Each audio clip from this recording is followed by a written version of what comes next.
Hello everyone, मी Gauri. So मी बनवली होती veg दम बिर्याणी, लेअरवाली केलेली.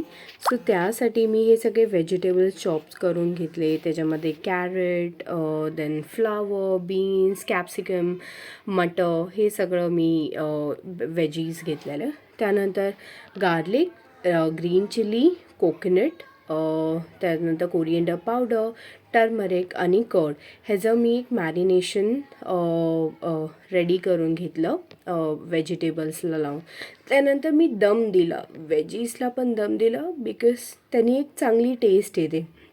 त्यानंतर मी भाजी शिजवायला घेतली. त्यामध्ये मी फोडणी दिली. अख्खे मसाले असतात ज्याच्यामध्ये शाही जिरं, खडा मसाला जो असतो, अख्खा फ्लावर वगैरे असतं ना, ते सगळ्याचा मी फोडणी दिली. मग नंतर कांदा टाकून टमॅटो चांगलं भाजून घेतलं आणि मग हे व्हेजिटेबल्स जे मॅरिनेटेड होते ते ॲड केले. भाजी अशी चांगली दमवरती शिजवून घेतली प्लेट ठेवून. त्यानंतर साईडला मला बिर्याणी करायची होती लेअरवाली, म्हणून मी भात शिजायला ठेवला. मी ॲड देखील केला मस्का. सो ह्याच्यामध्ये बघू शकता तुम्ही, मी लेअरिंगसाठी भात वेगळा शिजवून घेतलेला आणि फार सुट्टा झाला होता. त्यानंतर मी लेअरिंगसाठी पहिलं बेसवरती मी राईस टाकलं सो दॅट माझी भाजी करपू नये जेव्हा मी दमसाठी परत ठेव.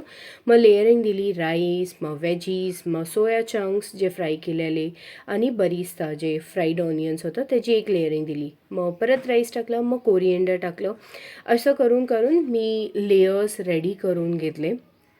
ही बिर्याणी थोडीशी लेंदी होती पण ॲक्च्युली छान झालेली. माझे व्हेजिटेबल्स देखील जास्ती शिजले नव्हते किंवा गळले नव्हते, एकदम प्रॉपरली कुक होते आणि ड्राय तर बिलकुल माझा राईस नव्हता. युजली असं होतं की भाजी कमी पडल्यामुळे ड्राय होते बिर्याणी, पण मी जसं प्रोसेस केली आहे बिर्याणी बनवण्याची ती जर तुम्ही तशीच फॉलो कराल तर आय एम प्रिटी शुअर तुम्हाला कधीच ड्राय बिर्याणी फील नाही होणार. त्यानंतर मी शेवटी एक छान असा दम दिला, खूप चांगलं चारकोल गरम केला आणि दम दिला बिर्याणीला माझ्या.